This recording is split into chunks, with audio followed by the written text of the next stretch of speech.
Dan pemirsa, kita terhubung dengan Bernadetta Rusminiwati, ibunda dari almarhum Kolonel Antonius Hermawan.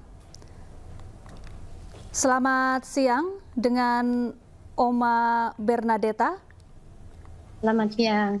Ya, Oma, sebelumnya kami mengucapkan turut berbelasungkawa yang sedalam-dalamnya atas kepergian almarhum putra Anda tercinta, Kolonel Antonius. Oma, apakah saat ini jenazah almarhum putra Anda sudah tiba di rumah duka? Belum.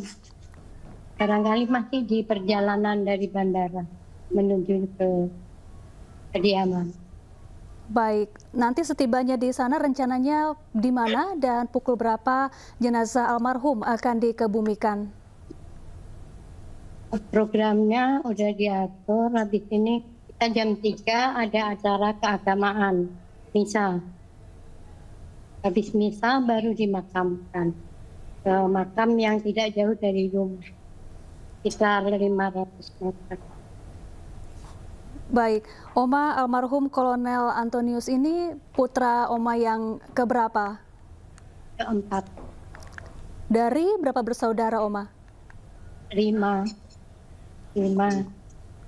Baik, putra keempat. 1 di BNN, 2 di Pemda di Biak, 3 ada di rumah ini, 4 Anton, 5 ada di London.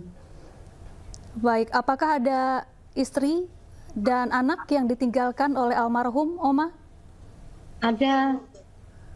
Kemungkinan masih di dalam perjalanan mengikuti jenazah pulang ke Jogja. Berapa anak almarhum? 1. Usia berapa, Oma? Masih kelas 1 SD, sekitar 7 tahun. Baik, kalau Oma sendiri bagaimana dan kapan pertama kali Oma mendengar berita kepergian almarhum putra Anda, Oma? Kemarin kira-kira jam 12 gitu. Kan istrinya telepon ke rumah dengan menangis begitu. Tapi dia itu pas ulang tahunnya. Jadi opanya tuh menjawab dengan ucapan selamat ulang tahun dan maaf agak terlambat. Nggak tahunya dia sudah menangis-menangis. Oma, Mas Anton kecelakaan, begitu. Terus saya jawab, oh kecelakaan bagaimana? Aduh, Oma, Mas Anton nggak ada, gitu dia. Saya juga langsung nggak bisa bicara lagi, menangis semua. Baik, kalau Oma sendiri, kapan terakhir kali berkomunikasi dengan almarhum Kolonel Antonius? Waktu Natal mereka keluarga pulang. Habis itu ya cuman WA-WA-an saja. Sampai saatnya ini tidak ada pertemuan lagi. Apakah almarhum juga suka menceritakan mengenai aktivitas pekerjaan sehari-harinya di Garut? Tidak, awalnya kan kita nggak menyangka kalau dia ditugaskan kembali ke Mabes. Barusan kurang dari 2 tahun dia menjadi Kapaldam di Ambon. Tapi setiap kali ada kontak dari Mabes harus datang ke Jakarta rapat. Berulang kali begitu rapat.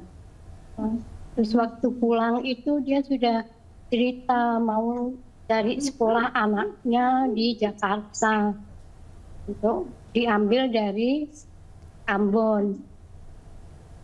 Saya udah mengira bahwa sebentar lagi ini Anton pindah ke Jakarta.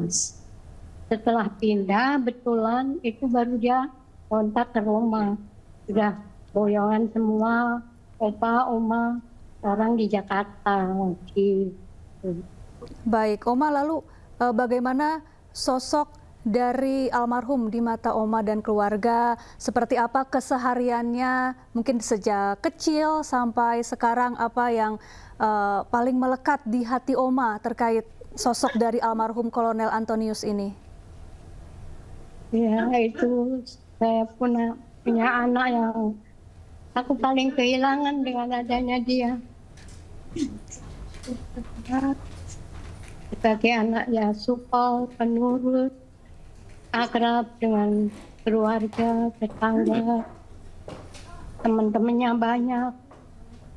Banyak juga itu waktu pendidikan taruna pada bermalam-bermalam di rumah.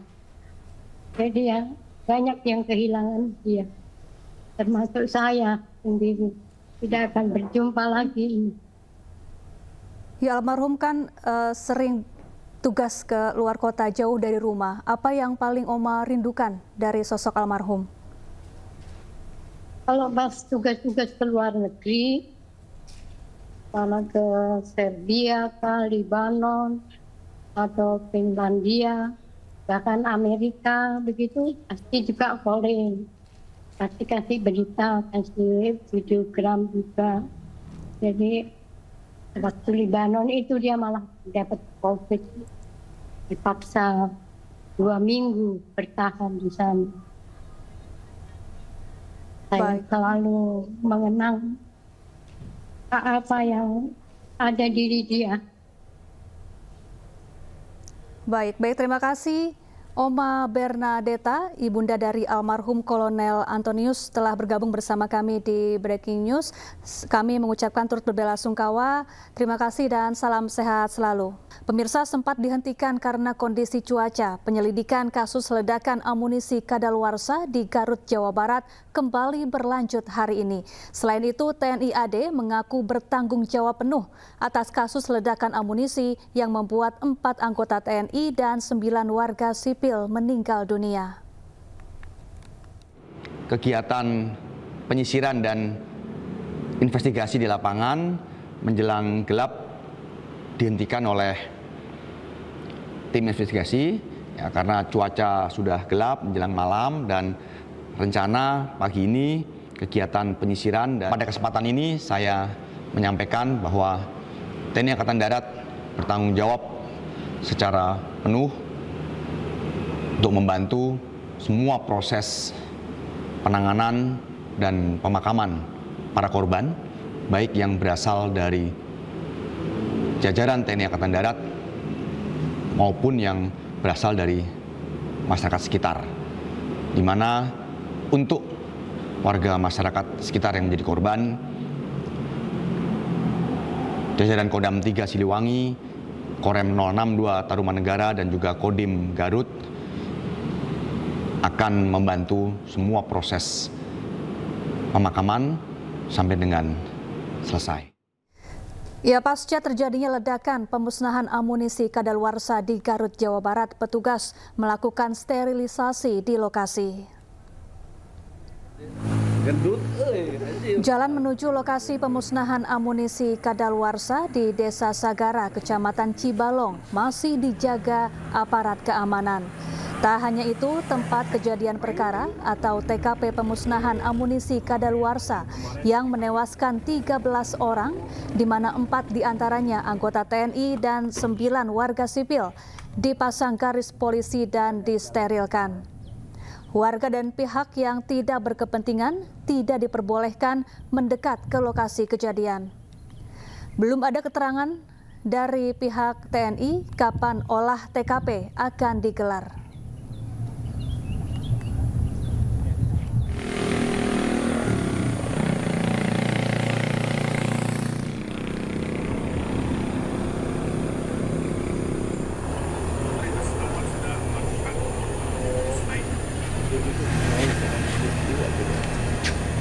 Awas mobil.